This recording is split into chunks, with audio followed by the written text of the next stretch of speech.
Bismillah, walhamdulillah, wassalatu wassalamu ala rasulillah sallallahu alaihi wasallam wa ala alihi wa sahbihi wa mawala. Qala Allah ta'ala fi kitabihil karim, a'udhu billahi minasyaitonir rajim. La syamsu yanbaghi laha an tudrikal qamar wa lal lailu sabiqun nahar wa kullun fi falaki yasbahun. Walhamdulillahi rabbil alamin. Para pendengar yang dirahmati dan muliakan Allah Subhanahu wa taala, biasanya setiap menjelang bulan Ramadan, kita terutama di Indonesia biasanya dihadapkan akan potensi atau adanya perbedaan dalam penentuan awal bulan. Perbedaan ini sendiri dalam konteks negara kita, Indonesia, sudah lazim dan sering dan biasa terjadi. Yang ini sudah kita hadapi dan kita jalani selama ini. Bahkan secara historis, perbedaan penentuan awal bulan ini di Indonesia yang jauh sebelum Indonesia disebut dengan Indonesia, sejak disebut dengan Nusantara atau Majapahit, perbedaan ini sudah sering dan sudah lazim terjadi sejak lama. Jika kita telaah, kita telusuri, perbedaan itu biasanya bermuara pada dua hal atau dua metode, dua kriteria, yaitu kriteria atau metode hisab dan ru'yah. Artinya, dua metode ini adalah yang berkembang, yang digunakan oleh umat Islam hari ini tanpa terkecuali di Indonesia dalam menentukan awal-awal bulan Hijriah.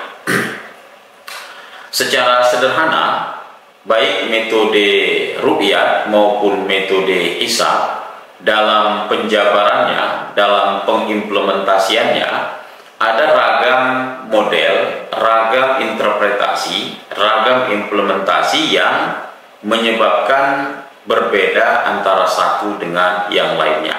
Namun patut dicatat, segenap perbedaan tersebut masih dalam kerangka ijtihad, masih dalam kerangka syariat yang dibenarkan. Artinya, manakala berbeda hasil ijtihadnya menghasilkan kriteria yang berbeda, pada dasarnya itu adalah masih dalam ranah syariat, masih dalam ranah ijtihad yang kebenarannya sama-sama dikategorikan sebagai sesuatu yang bisa diikuti, bisa dipercaya, dan seterusnya. Secara sederhana, metode ru'yat yang berkembang hari ini di Indonesia dan di dunia Islam secara umum, dalam prakteknya juga ada berbagai model. Ada yang berpaham bahwa ru'yat itu hanya dengan mata saja atau dengan kasat mata. Ada juga yang berpandangan dengan menggunakan instrumen pembantu, diantaranya adalah teleskop atau binokuler.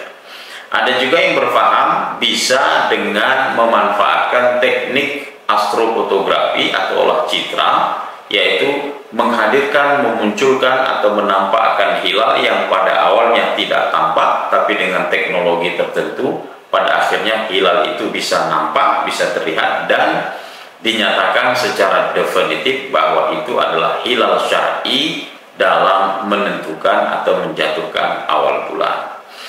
Sama halnya juga dalam kriteria hisab yang secara sederhana bermakna perhitungan, maksudnya adalah perhitungan gerak benda langit.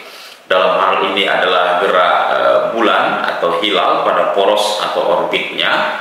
Dalam perjalanannya, dalam implementasinya juga ada keragaman pendefinisian atau pengimplementasian dari hisab itu sendiri. Dalam sejarah atau dalam perkembangannya ada yang menerjemahkan hisab itu dengan kriteria misalnya imkan ru'yah atau kemungkinan hilal bisa terlihat, yaitu dengan menetapkan ambang batas tertentu. Ada yang menetapkan misalkan dengan ketinggian hilalnya itu 2 derajat, ada yang menetapkan 3 derajat, ada 5 derajat, ada angka-angka yang lain. Semua ini masuk dalam kriteria atau konsep hisab yang disebut dengan hisab imkan ru'yah.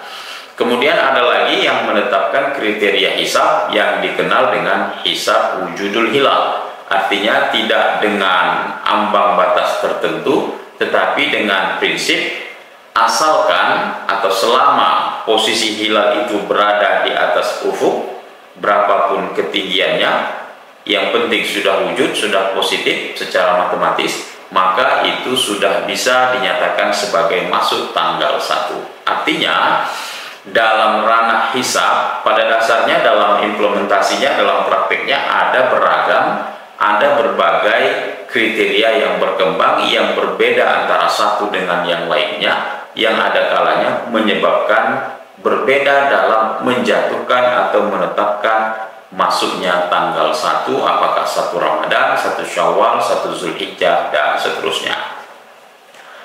Para pendengar yang dimuliakan Allah, oleh karena perbedaan itu tidak bisa dielakkan, sudah terjadi berulang kali di negeri kita, dan bahkan secara prediksi astronomis atau matematis, perbedaan itu akan terjadi di masa yang akan datang.